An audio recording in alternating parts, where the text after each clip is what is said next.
Hello बच्चों, hope you all are good. So Heisenberg uncertainty principle के बारे में हमारी बातचीत खत्म हो चुकी थी और मैंने आपसे बताया था कि हाइजेनबर्ग ने इस अनसर्टेनिटी प्रिंसिपल को डेवलप करके, इसको प्रपोज करके उन्होंने एक बहुत बड़ी थ्योरी जो अपने ज़माने की थी, जो कि एक्चुअल में एक मिसकंसेप्शन था, उसको रिजॉल्व किया।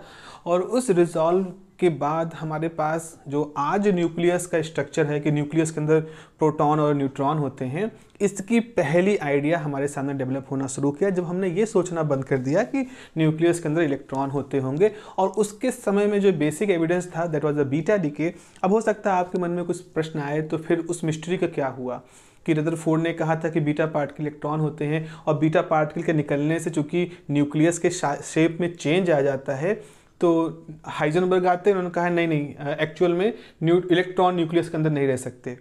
और इस तरह से वो अपने हाइजेनबर्ग अपनी एक थ्योरी प्रपोज करते हैं, एक तरह से अनसर्टेनिटी प्रिंसिपल के सपोर्ट में बात करते हैं। But what about the that story की फिर क्या होता है, तो फिर आखिर में बीटा पार्टिकल क्या होता है। तो अगर हम उसके लिए फिर आपको न्यूक्लियर फिजिक्स में जाना पड़ेगा और फिर वहाँ पर हमें neutrino hypothesis, field theory, nucleon कैसे न्यूक्लियस डिके करते हैं, कैसे न्यूक्लियन डिके करते हैं, कैसे कंटिन्यूस बीटा का स्पेक्ट्रम बनता है, फिर उसमें न्यूट्रिनो हाइपोथेसिस, पाउलिंग नियम, बहुत कुछ है जो बहुत आगे तक जाता है और बहुत कई नोबल अवार्ड उस कंट्रोवर्सी के साथ जुड़े हुए हैं, लोग उसको रिजॉल्व करते हैं, वो बहुत आगे की बातें हैं। तो हम यहाँ पर रुकते हैं और हम कहते हैं कि हाइजेनबर्ग ने समहाउ रिजॉल्व कर दिया कि इलेक्ट्रॉन न्यूक्लियस के अंदर नहीं रह सकते। तो हाइजेनबर्ग का ये चैप्टर यहाँ पर क्लोज हो जाता है। अब हमारे सिलेबस का जो अगला टॉपिक सामने आता है and that is about the Schrodinger equation. तो बात कहाँ ख़त्म हुई थी बच्चों? बात यहाँ पे ख़त्म हुई थी कि याद करो, जब हम लोग ने फेज वेलोसिटी, ग्रुप वेलोसिटी के बारे में कहा था, तो हमने कहा था जो फेज वेलोसिटी होती है उसका फॉर्मूला कुछ इस तरह से होता है, phase velocity c² by particle velocity. और इस फॉर्मूले में प्रॉब्लम ये होती है कि v क्योंकि कभी भी c से ज़्यादा नहीं हो सकता, तो अगर v जो है c से कम होगा तो इसका मतलब vp जो होगा वो c से ज़्यादा हो जाएगा। इसके डिटेल डिस्कशन उस लेक्चर में है आपके पास में। और ये जो कोई वेलोसिटी ऑफ लाइट से अगर ज़्यादा दिख रही है, इसका मतलब वो सीधे तौर पर वो रिलेटिविटी के प्रिंसिपल को डिसओबे कर रही है। तो इस तरह से हम पाते हैं कि एक वेल एस्टेब्लिश थ्योरी जो 1927 तक रिलेटिविटी एक वेल एस्टेब्लिश थ्योरी हो चुकी थी, उसको वायलेट करना शुरू कर देती है। तो इसका आइडिया क्या निकालते हैं? इसका आइडिया श्रोडिंगर ये निकालते हैं कि हम ये माने कि एक मैटर वेव नहीं है, बल्कि there are lots of matter waves and those matter waves are differ by some very small lambda value, and that is why they interfere with each other, and after interference they form a pulse like structure, a packet like structure, a group like structure, like the beats जो आपने पढ़े हैं 11th में। तो इस तरह से एक कॉन्सेप्ट निकल के आता है कि लेट अस कंसीडर इस तरह का एक स्ट्रक्चर होता है, और ये स्ट्रक्चर एक वेव नहीं बल्कि बहुत सारी वेव के मिल करके ये स्ट्रक्चर बनता है। इसे कहते हैं वेव पैकेट। अब सवाल आता है कि वेव पैकेट हमें क्या बता रहा है, ये स्ट्रक्चर क्या बता रहा है, एक्चुअल में क्या बता रहा है? तो आप देखो, ये स्ट्रक्चर में जो ये वाला हिस्सा है जो कि आप देख रहे हो थोड़ा सा फूला हुआ है, बल्ज्ड है, ये बता रहा है कि पार्टिकल की यहाँ पाए जाने की प्रोबेबिलिटी हाई है। ठीक है, इस वेव पैकेट में अगर हम ग्राफिकली सोचें तो इस वेव पैकेट का जो बल्ज्ड पार्ट है वो ये दिखा रहा है कि यहाँ पर इसके पाए जाने की प्रोबेबिलिटी ज़्यादा है। और ये जो पोर्शन है वो दिखा रहे हैं क्योंकि यहाँ वेव पैकेट बहुत ही नैरो सा हो गया है, इसका मतलब यहाँ पार्टिकल के पाए जाने की प्रोबेबिलिटी कम है। तो एक तरह से जब वेव पैकेट मूव कर रहा है तो वो अपने साथ किस चीज़ को मूव कर रहा है? उसके साथ पार्टिकल की पाए जाने की प्रोबेबिलिटी मूव कर रही है। अब आप कहोगे सर ये प्रोबेबिलिटी का मतलब मैं कुछ समझ नहीं पा रहा हूँ, व्हाट डू यू रियल, आप असल में क्या कहना चाहते हो? सबसे जस्ट फॉर इंस्टेंट आप एक जरा सिचुएशन सोचें। जैसे मान लो बच्चों कि ये एक घर है, ये आपका कमरा है, और इस कमरे में कुछ एक आपका पूरा बंगला है, आपके पास कुछ रूम है। इस रूम में आपने रूम नंबर 3 है, 1 2 3 4, तो रूम नंबर 3 में आपने अपनी टीवी लगा रखी है और आप क्रिकेट को बहुत पसंद करते हो। भारत पाकिस्तान का मैच आ रहा है, फाइनल मैच है, कांटे का मुकाबला है। तो अगर मैं आपके घर आऊँ, उसी समय में आपके घर आऊँ, तो आपके इन चारों रूम में से किस रूम में पाए जाने की पॉसिबिलिटी सबसे ज़्यादा होगी? और इतनी सारी जो कि प्रॉपर्टी मैं आपके बारे में जानता हूँ, तो हम ये कहेंगे कि ये हो सकता है कि द मोमेंट हम आपके घर जाएं तो आप रूम नंबर 3 पे अपने टीवी के सामने बैठ के मैच देख रहे हो, because you love match and there is a very मतलब बहुत ही कांटे का मैच चल रहा है, सो ये हो सकता है। लेकिन ये कहना ये 100% ये मैं कहूँ कि नहीं जब भी मैं जाऊँगा आप रूम नंबर 3 पे ही होगे, ऐसा नहीं हो सकता है। बाई चांस द मोमेंट आप कमरे उस घर पहुँचते हैं कुछ ऐसा हो गया, लाइट चली गई, इन्वर्टर बैठ गया, इन्वर्टर पे चल रहा था, इन्वर्टर डंप कर गया, अब आप परेशान हो गए, आपने मोबाइल फ़ोन खोला, उसमें मैच देखने की कोशिश की, सिग्नल नहीं आ रहे थे, सिग्नल नहीं आया था, बाहर भाग के आए, तो उस समय क्या हुआ, you still love match love आप पसंद कर रहे हो, मैच चल रहा है, बट आप रूम नंबर 1 में जहाँ थोड़ा ओपन एरिया है वहाँ सिग्नल के इंतज़ार में आप वहाँ पर खड़े हो। सो इसका मतलब क्या निकल के आता है कि ये जो प्रोबेबिलिटी है ये चेंज हो सकती है। कुछ जगहों पर अगर सब कुछ नॉर्मल है तो यहाँ प्रोबेबिलिटी हाई है, जैसे यहाँ वेव पैकेट है, यहाँ पर प्रोबेबिलिटी हाई है। यहाँ पर हम प्रोबेबिलिटी का मतलब ये है कि हम 100% तो नहीं, लेकिन मोटे मोटे तौर पे हमें लगेगा कि पार्टिकल के पाए जाने की प्रोबेबिलिटी यहाँ पर होगी। तो इस तरह से जो इस पार्टिकल है, ये जो पार्टिकल के साथ वेव पैकेट जुड़ा है, इसके साथ हम एक फंक्शन जोड़ देते हैं, वेव फंक्शन। और इस वेव फंक्शन के बारे में बॉर्न कहते हैं कि इस वेव फंक्शन का स्क्वायर अगर आप करोगे तो वो स्क्वायर क्या रिप्रेजेंट करेगा, वो स्क्वायर जो होगा वो प्रोबेबिलिटी को रिप्रेजेंट करेगा। ये था। अब ये जो प्रोबेबिलिटी है ये चेंज कैसे होगी, ये प्रोबेबिलिटी का टाइम के साथ चेंज कैसे होगा, इस वेव फंक्शन का चेंज स्पेस के साथ कैसे होगा, ये हम कैसे निकालें। अब इस तरह से जब हम किसी चीज़ की चेंज निकालना चाहते हैं then we required some kind of differential equation. हमें कोई डिफरेंशियल इक्वेशन ऐसी चाहिए जो किसी वेव फंक्शन का, और वेव फंक्शन असल में किसके साथ जुड़ा हुआ है, मटेरियल पार्टिकल के साथ में, मूविंग मटेरियल पार्टिकल के साथ में। तो कोई वेव फंक्शन किस तरह से स्पेस यानी पोजीशन वाइज, किस तरह से टाइम में यानी कि टेम्पोरल कोऑर्डिनेट के अलॉन्ग चेंज कर रहा है, कैसे समय के साथ, जगह के साथ, कैसे उसके समय के साथ वो चेंज हो रहा है। फॉर एग्जांपल अभी हम यहाँ खड़े हैं तो ये कोई एक्स लोकेशन है, इस समय घड़ी में एक टाइम हो रहा है, अब हम ऐसे चल रहे हैं, तो द मोमेंट हम इस तरह से मूव कर रहे हैं तो हम एक खास तरह का मोशन शो कर रहे हैं with respect to the distance या the spatial coordinate and with respect to time. तो इसी तरह से हमारा वेव फंक्शन कैसे इवॉल्व हो रहा है, कैसे ग्रो कर रहा है, इसकी हमें आवश्यकता पड़ने वाली है कि हाउ टू नो दिस कि ये हम कैसे जानें। तो इस सारी समस्या का समाधान हमारे श्रोडिंगर साहब कहते हैं कि कोई बात नहीं, I am here, give me some time, I will let you know how to do this.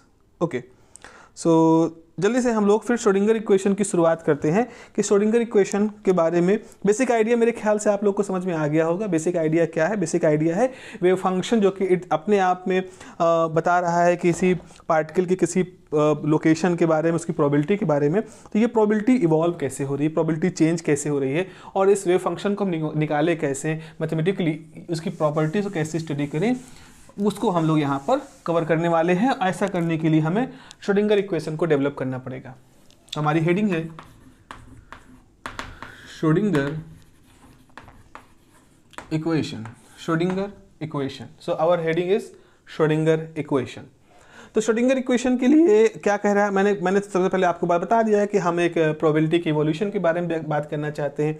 शुरुआत कहाँ से करना चाहिए, हमें आइडिया कहाँ शुरू करना चाहिए। देखो, अगर हम श्रोडिंगर का पेपर पढ़ें, मैं ओरिजिनल पेपर एक बार कभी दिखाऊंगा आपको वीडियो पर कि और ये हमेशा इंटरेस्टिंग होता है कि कैसे वो ओरिजिनली कैसे लिखे होंगे।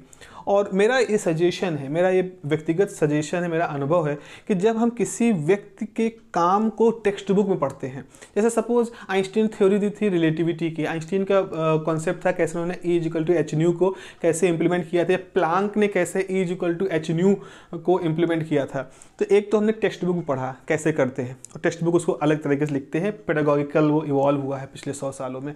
लेकिन जब आप उस एक्चुअल पेपर को पढ़ते हो तो आपको लगता है कितना साइलेंटली वो आइडिया एंटर किया है। जहाँ तक मुझे याद है, जब मैंने प्लांक का ओरिजिनल पेपर पढ़ा, जस्ट कि प्लांक ने इस आइडिया कैसे डेवलप किया होगा, आज तो हम बिल्कुल E = h एकदम शूट कर देते हैं, कैसे लिखा होगा। तो आप जब मैंने उस पेपर को पढ़ा और जब रिसर्च के दौरान उसको देखा तो देखा करीब शायद 13 पन्ने का पेपर था। 11वें पेज पर जस्ट एक लाइन में वो इंट्रोड्यूस करते हैं E = h। तो 13 पेज के पन्ने में 11 पेज में सब दुनिया भर की अंग्रेजी लिखी है, सब लिखा, एक जगह पर उन्होंने E = h को इंट्रोड्यूस करके उस फॉर्मूले को आगे बाकी के 1.5 पन्ने में फैला दिया है। सो आप ये देखते हैं कि कितनी साइलेंटली आइडिया एंटर किया और फिर इतने साइलेंट तरीके से एंटर करने वाला आइडिया आगे जा करके एकदम धूमधाम शोर बन गया पूरी दुनिया का क्वांटम मैकेनिक्स का। तो I would love to discuss those papers in future, I will try. तो श्रोडिंगर इक्वेशन है, तो श्रोडिंगर इक्वेशन का एक भाई अपना अप्रोच था उसको अडॉप्ट करने का, उस इक्वेशन को डेवलप करने का। हम वो अप्रोच लेते हैं जो कि हम टेक्स्ट बुक्स में पढ़ते हैं, जो कि आज की टेक्स्ट बुक उसको सजेस्ट करती हैं, इसलिए ताकि आप उसकी समझ को अच्छे से एब्जॉर्ब कर सको। तो उनका आइडिया ये है कि कोई भी वेव होती है, चाहे वो साउंड वेव हो, चाहे वो कोई भी इलेक्ट्रोमैग्नेटिक वेव हो, कुछ भी ऐसी वेव जो होती हैं वो हमेशा एक मैथमेटिकल इक्वेशन के थ्रू रिप्रेजेंट की जाती है। Because wave is what, wave is the propagation of some kind of energy, wave is the flow of some kind of information. So waves जो होती हैं they are always following a mathematical structure. तो उस mathematical structure को हम wave equation कहते हैं। तो again I will share the notes with the highlighted portion, तो आप उसको वहाँ से देख करके आंसर क्या लिखना है क्वेश्चन पेपर में वो आप वहाँ से हमेशा लिख सकते हैं। और यहाँ पर हमारा मकसद ये है कि आपको वो उस नोट्स की जो मैथमेटिक्स है उसकी फील आपको मैं करा दूँ कि why that mathematics is necessary, और जिससे ये सवाल ना रहे कि क्या चीज़ है वे मतलब कि जीवन को दुर्लभ करने के लिए, दुरूह करने के लिए आ गया है। तो श्रोडिंगर इक्वेशन क्या है? तो आइडिया की शुरुआत ये होती है कि अगर आपके पास कोई वेव है और मान लो वो वेव है उसमें कोई प्रॉपर्टी चेंज हो रही है, उस फंक्शन को हम माने f। क्यों? जब साउंड चलती है तो क्या चेंज होता है? जब हम बोलते हैं तो इस यहाँ से आपके कान तक आवाज़ जाती है तो बीच में जो ये मीडियम के डेंसिटी है, जो एयर के मॉलिक्यूल है, वो कंप्रेस और रेफ्रैक्शन होता है। तो जब हम बोलते हैं तो यहाँ से बोलने से हमारी जो आवाज़ निकली उसने यहाँ के मॉलिक्यूलों को आगे ढकेला, तो यहाँ पर रेफ्रैक्शन हो गया, मतलब यहाँ मॉलिक्यूलों कमी हो गई और यहाँ पर उनमें डेंसिटी ज़्यादा हो गई। तो this is the compression.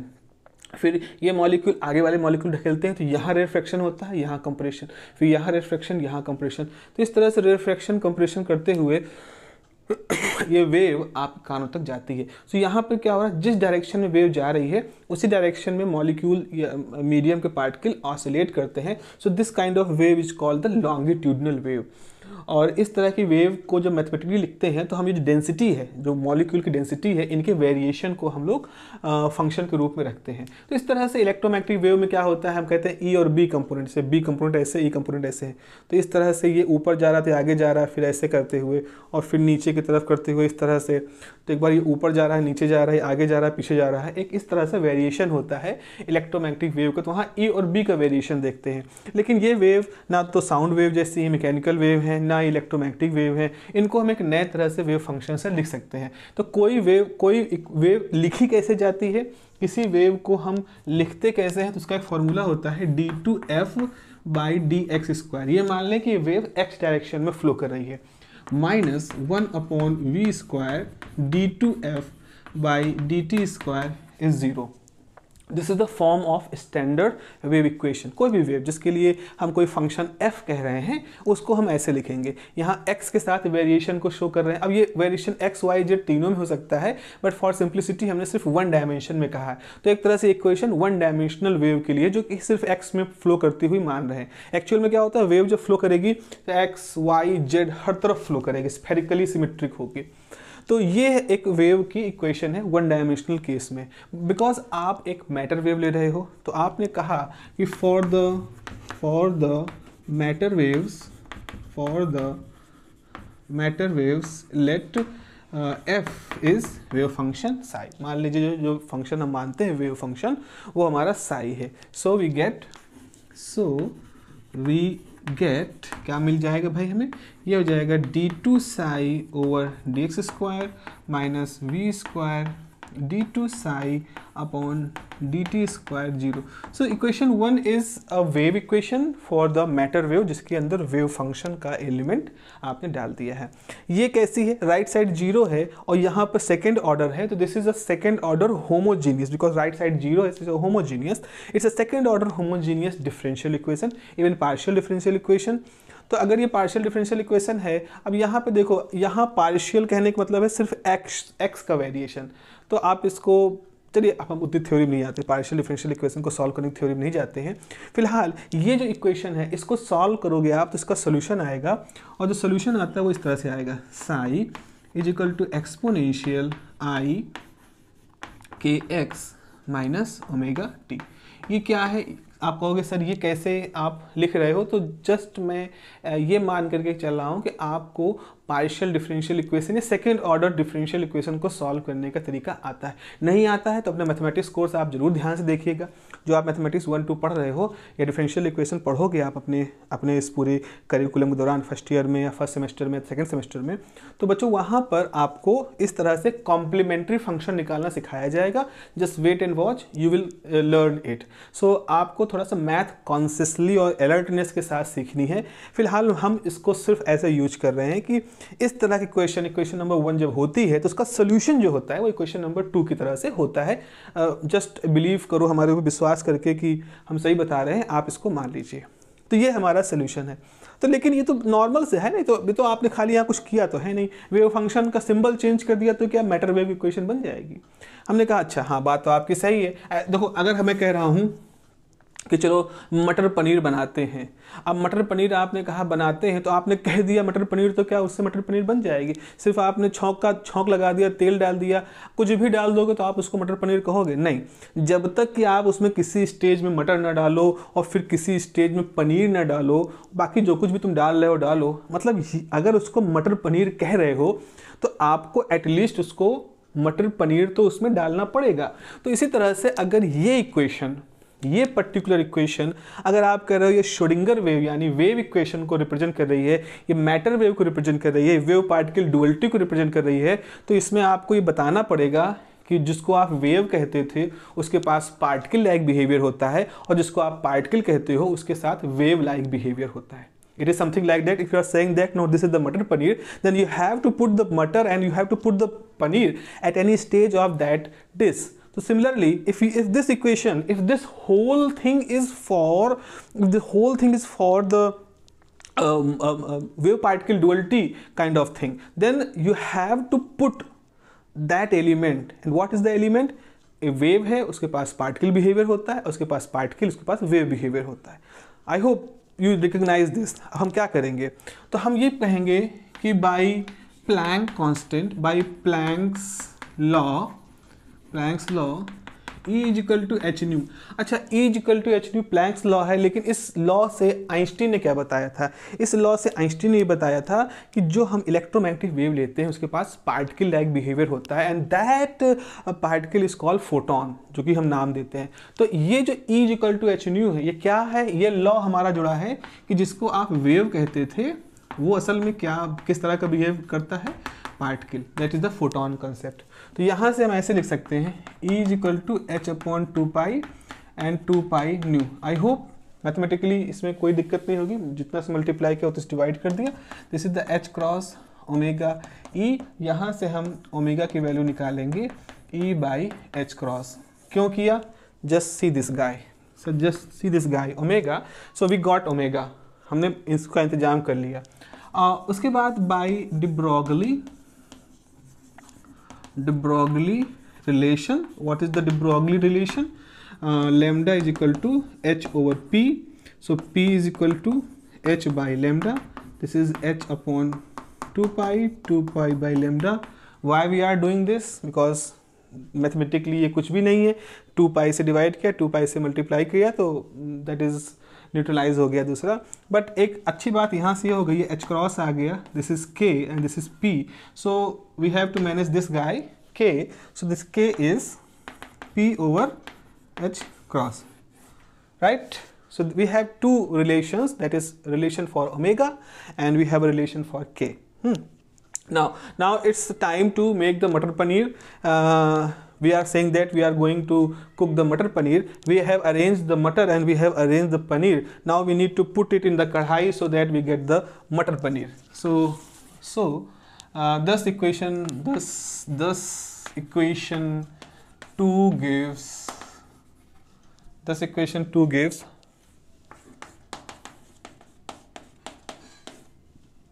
k is p over h cross x minus e by h cross t. This is I over h cross px minus et.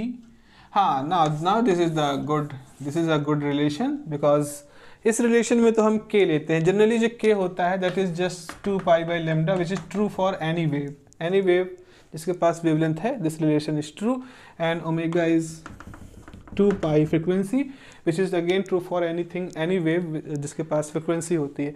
But this is something unique because ये जो पहला part है P x जहाँ जो कि हम इसकी वजह से आया है. तो डी ब्रोगली रिलेशन क्या कहती है? डी ब्रोगली रिलेशन कहती है कि जिसको आप पार्टिकल कहते हैं उसके पास कैसा बिहेवियर होता है? Wave behaviour. और जहाँ ओमेगा लिखा है, ओमेगा किस रूल से आया है? इस रूल से जिसको आप वेव कहते हैं वहाँ पार्टिकल बिहेवियर होता है. अब देखो, अगर हमने किसी एक अकेली इक्वेशन के अंदर ये रख दिया, k रख दिया, यानी p रख दिया, k equal to p by h cross, तो इसका मतलब है ये पार्ट क्या दिखा रहा है कि पार्टिकल जो होता है उसके पास वेव बिहेवियर है. और जहाँ हमने e रख दिया वो क्या दिखा रहा है कि वेव के पास पार्टिकल बिहेवियर है. So this equation number 3 is a single equation जिसके अंदर दो ऐसे टर्म हैं जिसमें से एक टर्म कहता है wave is like a particle, wave में बिहेव लाइक अ पार्टिकल, और जो दूसरा पार्ट है उसी इक्वेशन का वो कहता है पार्टिकल में behave like a wave. So this is the very best expression जो हमारी वेव पार्टिकल डुअलिटी को अपने अंदर इंक्लूड कर चुका है. जो पूरा आइंस्टीन का कॉन्सेप्ट, डी ब्रोगली कॉन्सेप्ट था, और जो वेव फंक्शन का कॉन्सेप्ट है, वेव पैकेट कॉन्सेप्ट है, ग्रुप वेलोसिटी कॉन्सेप्ट है, ये सारे कॉन्सेप्ट मर्ज कर गए, कन्वर्ज कर गए in this single beautiful equation number 3. अब हमारा बहुत सारा काम खत्म हो चुका है. अब हमें जस्ट इस इक्वेशन को थोड़ा सा मैथमेटिकली एक्सेप्टेबल बनाना है. अब हमारा मटर पनीर बन चुका है. नाउ अब ड्रेसिंग करनी है, हमें पुदीना काट के उस पर सजाना है और ग्रेवी बनाना है और बस ये सब करना है. We have completed most of the thing. तो अब हम क्या करेंगे? अब इक्वेशन नंबर 3 जो है we need to differentiate equation number 3 with respect to x. देखो ये वाला टर्म जो है हमें इसको 2 टाइम x के रिस्पेक्ट में डिफ्रेंशिएट करना है. तो आप करोगे differentiating equation 3 with respect to x, यानी कि del psi by del x.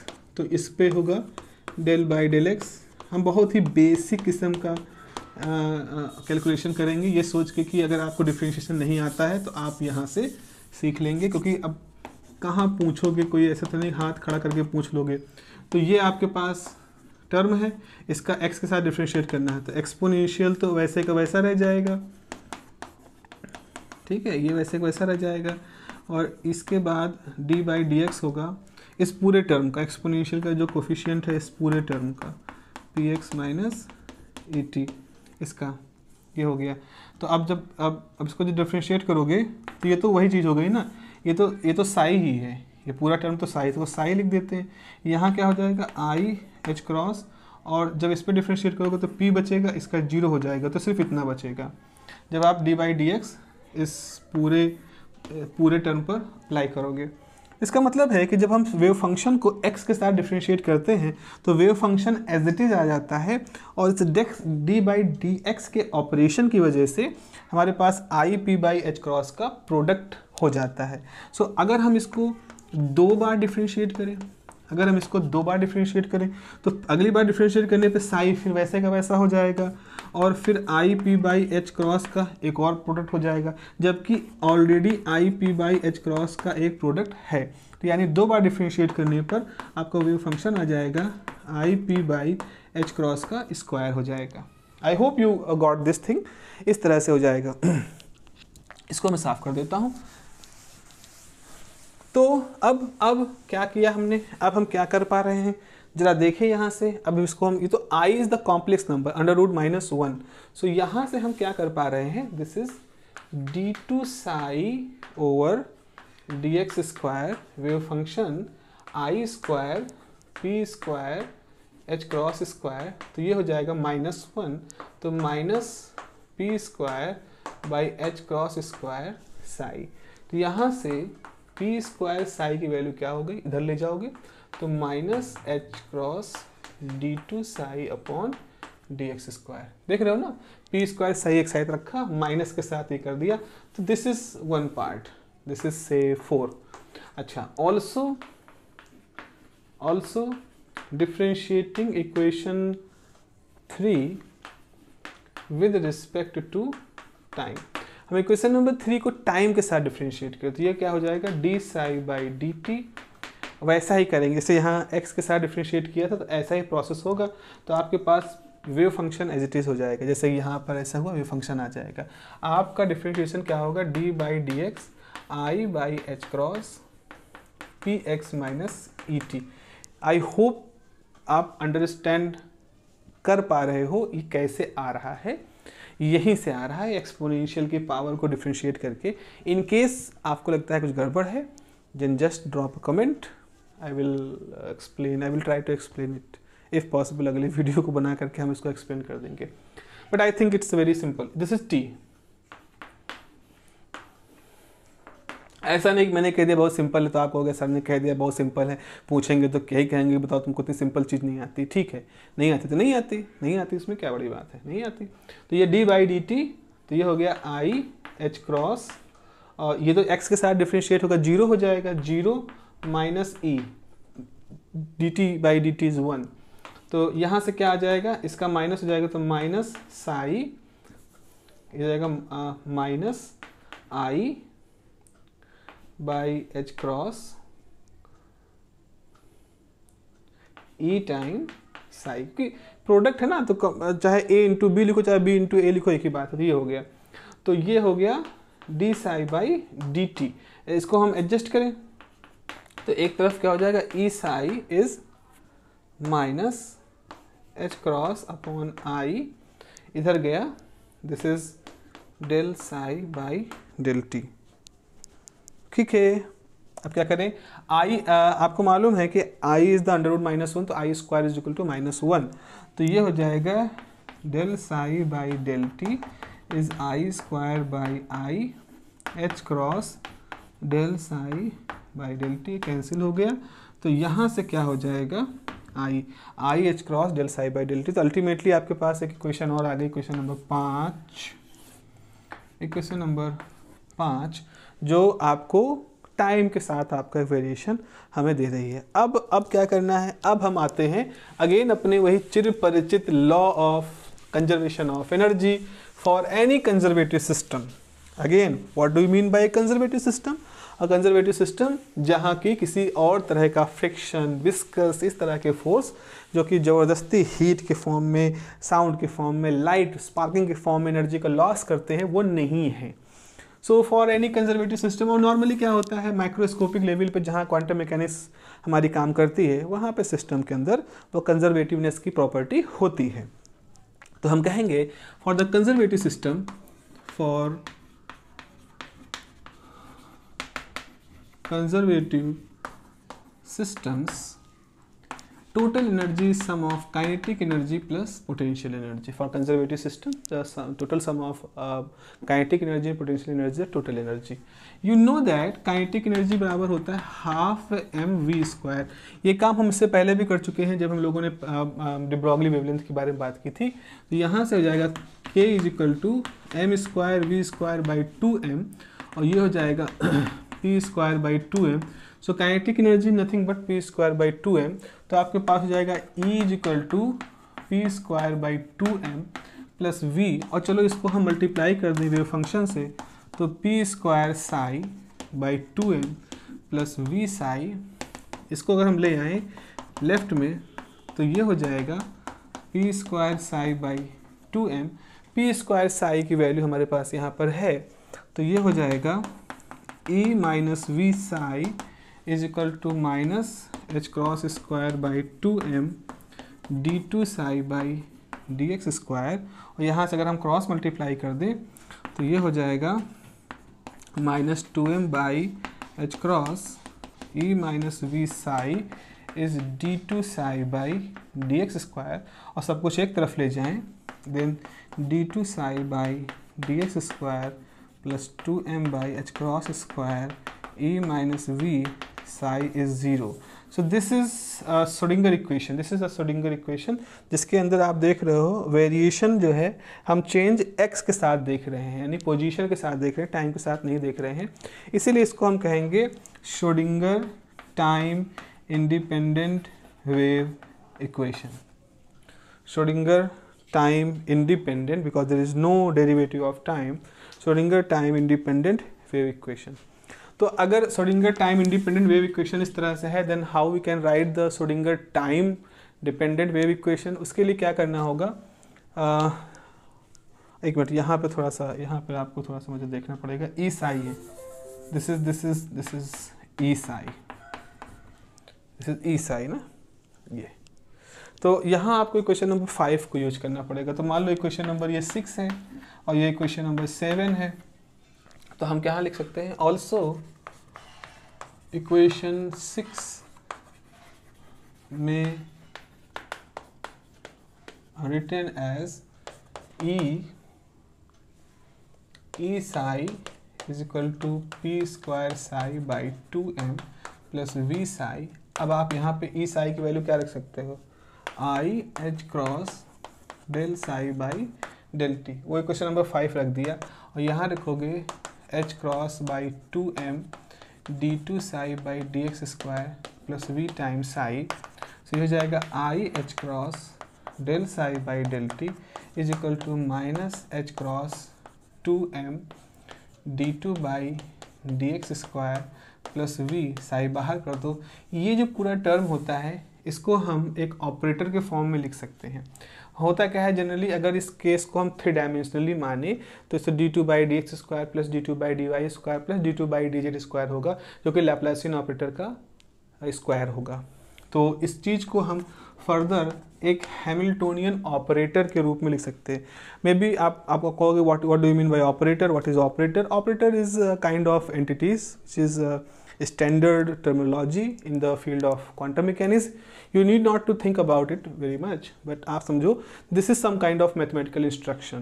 This whole bracket के अंदर की जो चीज़ है, this is a kind of mathematical instructor, mathematical operator जो operate हो सकता है. It's a kind of mathematical procedure है एक तरह से, जिसको कि हम हैमिल्टन ऑपरेटर कहते हैं. तो अगर ऐसा है तो आपके पास फॉर्मूला हो जाएगा I H cross del psi by del t is h hat. Hat is the standard notation for representing the operator.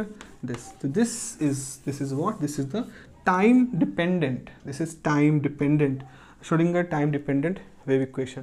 और याद रखोगे h के अंदर d बाई डी एक्स है, तो ऐसा नहीं है कि टाइम डिपेंडेंट में सिर्फ टाइम का डेरिवेटिव रहता है, स्पेस का नहीं होता. नहीं, यहाँ टाइम का भी डेरिवेटिव रहता है और स्पेस का भी डेरिवेटिव रहता है. वो स्पेस का डेरिवेटिव इस ऑपरेटर h के अंदर पैक्ड रहता है. तो इस तरह से बच्चों हमने 2 चीज़ें यहाँ पर देखी, बहुत ही इंपॉर्टेंट चीज़ें हैं. And I hope you got the philosophy और the motivation behind the development of all these mathematical expression.